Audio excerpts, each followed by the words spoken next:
आजकल trend change हो गया रमशाब।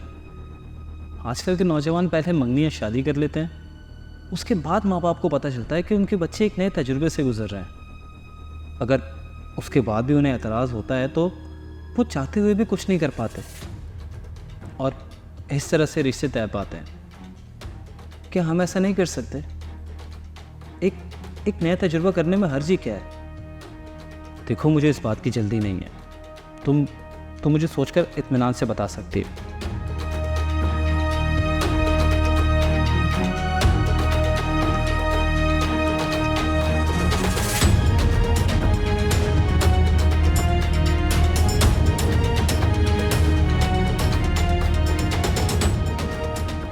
मुश्तबा इंसान किसी तल्ख तजर्बे से गुज़रे या ना गुज़रे, लेकिन उसके लिए ज़रूरी है कि वो ज़िंदगी में हर काम सोच समझ के करे।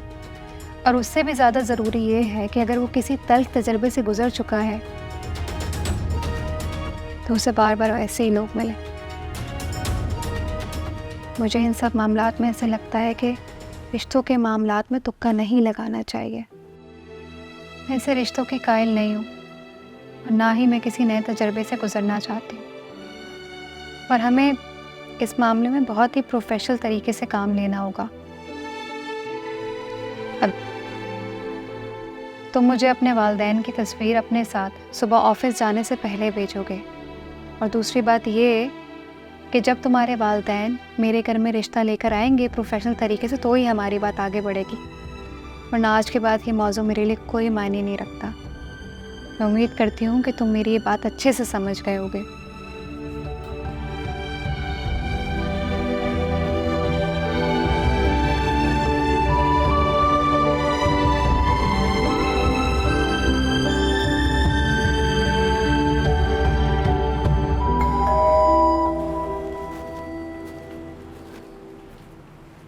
कौन?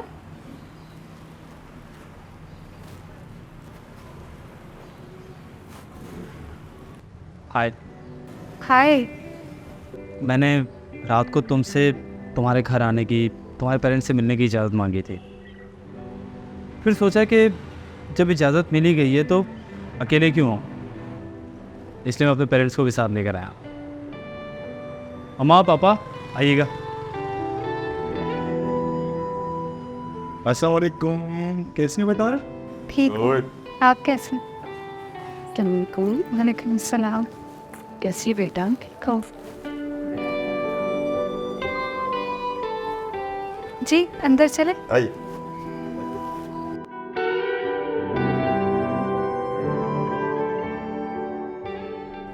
ये तो बहुत खुशी की बात है, आप लोग हमारे घर तशरीफ़ ले आए, हमें इज़्ज़त अफजाई बख्शी। हम आपके बहुत शुक्रगुजार हैं। शुक्रगुजारी किस बात की? ये तो जब से मुजतबा ने हमें रमशा के मुतालिक बताया, हमसे तो सब्र ही नहीं हुआ। बस फौरी तौर पे आप लोगों के घर आने की हमने तैयारी की। माशाल्लाह आपकी बेटी बहुत खूबसूरत है। हम खुद को खुश नसीब समझेंगे कि रमशा हमारे घर की बहू बने।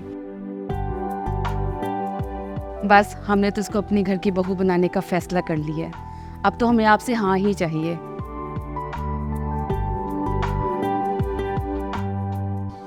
ये मुझे अच्छे लोग मालूम होते हैं। अच्छा हुआ तुमने इन्हें अपने मासी के बारे में नहीं बताया। मैं बताऊंगी अपने माजी के बारे में। जब तक मुझे मेरे माजी के साथ कोई कबूल नहीं कर लेता मैं बताऊंगी। और मुझे लगता है कि मुश्तबा मेरे माजी के साथ मुझे कबूल कर लेगा। इतना भरोसा है मुझे मेरी मोहब्बत पे। ये लड़की कुछ बोल ना दे। तो फिर क्या सोचा आप लोगों ने? मैं तो रमशा को अपने घर की बहू बनाना चाहती हूँ, चाहे कोई भी सूरत पैदा हो जाए। तो जी हम आपके जज्बे की कदर करते हैं और हम भी इस फैसले से बहुत खुश हैं। लेकिन इससे पहले मैं आप लोगों से कुछ कहना चाहती हूँ।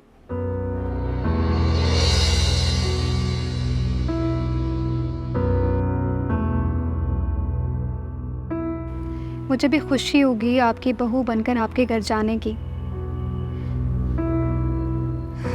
लेकिन इससे पहले कि हम किसी रिश्ते में बन जाएं, क्या ये बेहतर नहीं है कि हम एक दूसरे के बारे में वो तमाम बातें जान जाएं जो शायद बाद में मालूम पड़े तो हम एक दूसरे के साथ इंसाफ नहीं कर पाएंगे।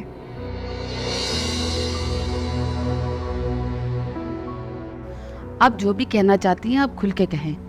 हम भी कोशिश करेंगे कि मुश्तबा ने जो आप लोगों को हमारे बारे में नहीं कहा, हम भी यहाँ पे आपको नागहानी करके जाएं। देखें, जैसे आप लोग जानते हैं कि कुछ इंसानों में अच्छाइयों के साथ बुराइयां भी होती हैं। अब देखना ये है कि क्या हम उन अच्छाइयों और बुराइयों के साथ क्या उस इंसान को कबूल कर सकते हैं। हम कुछ समझे नहीं। मैं कोशिश करूँगी कि मैं अपनी बात जो है वो बेहतर तरीके से आप लोग को समझा सकूँ। मेरे अंदर एक नुक्स है।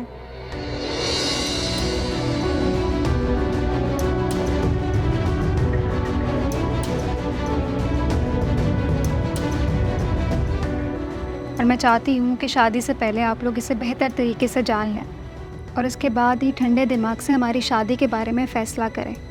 ऐसी कोई बात नहीं रिमशा, क्यों इतनी मामूली सी बात को तुम इतनी अहमियत दे रही हो? इन्हें अपनी बात करने दें प्लीज़। देखिए, यही तो मौका है कि हमें एक दूसरे के बारे में अच्छे तरीके से जान सकें। हाँ तो बेटा, तुम बता रही थी कि तुम्हारे अंदर कोई नुक्स है।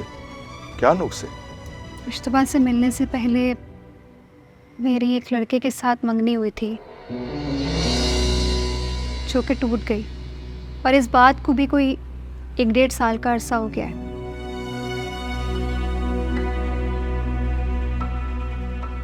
बात अगर सिर्फ इतनी सी होती तो शायद मुझे बताने की ज़रूरत भी नहीं होती, लेकिन आपने नहीं पूछा कि मंगनी टूटने की वजह क्या थी। मैंने ज़रूरी ही नहीं समझा। लेकिन मैं आपको बताना ज़रूरी समझती हूँ। रिश्ते सच की बुनियाद के वजूद में आए तो टूटते नहीं हैं। झूठ की दीमक उन्हें ज़्यादा देर कायम नहीं रहने देती, और वो रिश्ता भी झूठ की बुनियाद पे हुआ था, इसीलिए जल्दी टूट गया।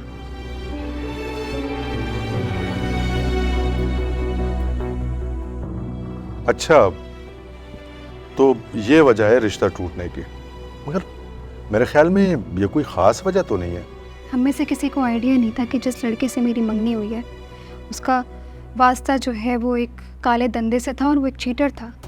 वो मुझसे पहले कई लड़कियों के साथ मंगनी का ढोंग रचा चुका था और उनके माँ बाप और उन लड़कियों को धोखा दे चुका था। ब्लैकमेलर था वो। उसने कई लड़कियों को ब्लैकमेल करके उनसे लाखों रुपए लिए, और उस लड़कियों में से एक लड़की मैं भी थी।